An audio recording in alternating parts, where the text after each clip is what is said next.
Good morning बच्चों। जैसा कि कल हमने आप लोगों को समाज के बारे में बताया था, आज हम क्या पढ़ेंगे? लघु कथा लेखन। लघु कथा होती क्या है? ठीक है, चलिए। लघु कथा शब्द लघु और कथा इन दोनों शब्दों से मिलकर बना है। लघु कथा किससे बना है? लघु और कथा, जिसका अर्थ है छोटी कथा। लघु कथा लघु कथा साहित्य की एक नवीन विधा है। ठीक है। अब किसी विशेष परिस्थिति या घटना को जब लेखक अपनी कल्पना का पुट देकर लिपिबद्ध कर देता है, तब लघु कथा का जन्म होता है। लघु कथा यानी छोटी कथा। ठीक है, ना समझ में आ गया सबको? अच्छा, अब लघु कथा लेखन लिखने के लिए बच्चों कुछ बातों का हमें ध्यान रखना होता है। ठीक है, और वो कौन कौन सी जरूरी बातें हैं जिनका ध्यान हमें रखना होता है? चलिए देखते हैं। पहला है, लघु कथा में लघुता का विशेष ध्यान रखना चाहिए। यानी लघु कथा बड़ी नहीं होनी चाहिए ज्यादा। यानी लघु कथा जो है वो कहानी से छोटी होती है, तभी तो उसका नाम लघु है। लघु यानी छोटा। ठीक है, लघु कथा में लघुता का हमें ध्यान रखना चाहिए। यानी वो बहुत ज्यादा बड़ी नहीं होनी चाहिए, वो छोटी होनी चाहिए और छोटे और कम शब्दों में हमें अपनी बात को कहना है। ठीक है। अगला है इसका, लघुता के साथ साथ कथा तत्व का होना भी आवश्यक है। यानी छोटी तो हो, लेकिन साथ में उसमें कंटेंट का भी होना बहुत जरूरी है। ठीक है, लघुता के साथ साथ हमें उसके तत्व का होना भी आवश्यक है। ठीक है।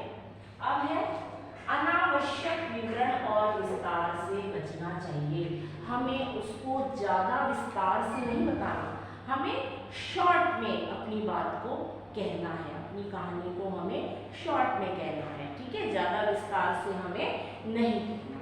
ठीक है। अब उसके बाद है, पात्रों की संख्या पर नियंत्रण रखना चाहिए। यानी जो पात्र हैं, उसके जो भी जितने भी पात्र हैं उसकी संख्या नियंत्रित होनी चाहिए। यानी अधिक संख्या में पात्रों का चुनाव हमें नहीं करना, पात्र जो है वो कम ही रखने चाहिए। ठीक है। उसके बाद अगला है, शीर्षक का चुनाव बहुत सोच समझकर करना चाहिए। यानी जो हम टाइटल देते हैं, शीर्षक चुनते हैं, उसका चुनाव भी हमें बहुत ही सोच समझकर करना चाहिए। ठीक है। उसके बाद है अगला, लघु कथा लेखक को भाषण देने से बचना चाहिए तथा जो कहना है वह पात्रों और परिस्थिति के माध्यम से कहना चाहिए। यानी जो लघु कथा का लेखक है उसको ज्यादा लंबा भाषण नहीं देना चाहिए। ठीक है, यानी जो उस कहानी में जितने पात्र हैं, है ना, जितने कैरेक्टर हैं, उनके माध्यम से हमें अपनी बात को कहना। ठीक है।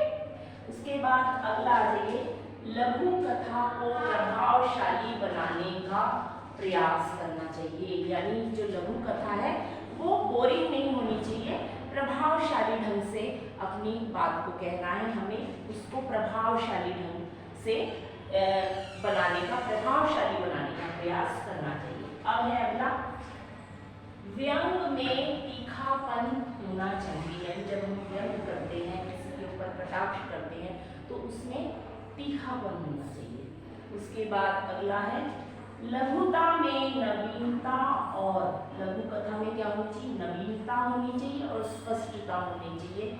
यानी लघु कथा स्पष्ट हमें समझ में आनी चाहिए कि हम क्या कहना चाह रहे हैं। ठीक है, यानी वो कहानी जो है हम सुनाने जा रहे हैं उसमें नवीनता होनी चाहिए, कहानी बोरिंग नहीं होनी चाहिए। ठीक है, अगर नवीनता होगी और उसमें स्पष्टता होगी तभी तो किसी को हमारी बात समझ में आएगी। तो उसमें नवीनता और स्पष्टता होनी आवश्यक है। उसके बाद है, लघु कथा का अंत प्रभावशाली होना चाहिए। यानी जो भी लघु कथा होती है उसका जो अंत होता है, ठीक है, वो प्रभावशाली होना चाहिए। और अंत में हमें यह भी सोचना बताना है कि इस कहानी से हमें शिक्षा क्या मिलती है, यानी जो भी कथा या जो भी लघु कथा हम कह रहे हैं, बता रहे हैं, उससे हमें क्या शिक्षा मिली। तो अंत में इन सब बातों का हमें जो है ध्यान रखना बहुत ही आवश्यक है। तो लघु कथा में बच्चों ये 10 बातें हैं जो हमें ध्यान में रखनी चाहिए, ठीक है। और आपने बहुत सारी लघु कथाएं सुनी होगी, है ना, बहुत सारी, जैसे एकता में बल है, और जो है जैसे को तैसा, और सांच को आँच नहीं, और परोपकार का परिणाम। तो बच्चों आज मैं आपको एक छोटी सी लघु कथा सुनाती हूँ, शायद वो आपने सुनी भी हुई होगी, ठीक है। तो अब ध्यान से सुनिए। एक बार एक शेर, जंगल का राजा शेर जंगल में एक पेड़ के नीचे सो रहा था। तो इतने में एक चूहा अपने बिल से आया और सोते हुए शेर के ऊपर उछल कूद करने लगा, ठीक है। अब जब उछल कूद करने लगा तो क्या हुआ, उस शेर को गुस्सा आ गया। अब शेर की नींद खराब हो गई। अब शेर को गुस्सा आया तो शेर ने उसको अपने पंजों में दबोच लिया। अब चूहा जो है वो गिड़गिड़ाने लगा, रोने लगा, कहने लगा, हे जंगल के राजा, हे जंगल के राजा, मुझे छोड़ दो, मैं आपके परोपकार का जो बदला है जरूर चुकाऊंगा एक दिन, अगर आप मुझे छोड़ देंगे। अब शेर को चूहे पर दया आ गई, ठीक है। तो शेर ने जो है चूहे को छोड़ दिया। तो एक बार वही शेर जंगल में सो रहा था, तो इतने में शिकारी आए और उन्होंने उसको अपने जाल में फंसा लिया। अब शेर जो है जोर जोर से दहाड़ने लगा शेर, तो उसके दहाड़ने की आवाज़ सुन के चूहा जो है अपने बिल से निकला। अब चूहे ने देखा कि ये तो वही शेर है जिसने मेरी जान बचाई थी, जिसने मेरे परोपकार किया था, उपकार किया था। तो अब चूहा शेर के पास जाता है, कहता है, हे जंगल के राजा, आप घबराइए नहीं, मैं आपको इस जाल से मुक्त कर दूंगा। मैं अभी आपका जाल कर देता हूँ और आप इससे मुक्त हो जाओगे, क्योंकि एक बार आपने भी मेरे ऊपर उपकार किया था, ठीक है।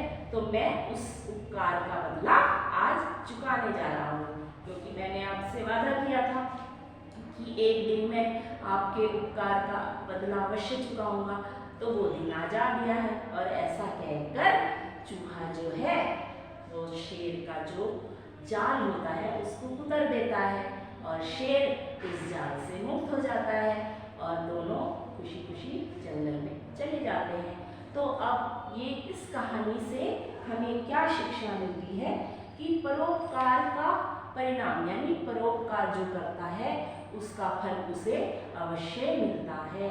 यानी हम जिस पर अगर किसी पर परोपकार करते हैं, उपकार करते हैं, तो उसका फल हमें अवश्य मिलता है। तो इस प्रकार बच्चों, ये तो एक छोटी सी लघु कथा होगी। तो इसी प्रकार आपको भी छोटी छोटी लघु कथाएं, जो आपका 10वीं की परीक्षा होगी उसमें आपको लघु कथा लेखन आएगा, ठीक है। तो मैं आपको इससे संबंधित एक PDF भेजूंगी, कुछ क्वेश्चन, कुछ लघु कथाएं आपको दूंगी, उसमें से आप जो कोशिश करना कि आप वो लघु कथा लिखने का प्रयास करेंगे, ठीक है। कम से कम 100 या 120 शब्दों में लघु कथा होनी चाहिए, ठीक है। तो ये लघु कथा लेखन आशा है आपको समझ में आ गया होगा। तो अब हम नेक्स्ट वीडियो में फिर नेक्स्ट कार्य करेंगे। धन्यवाद।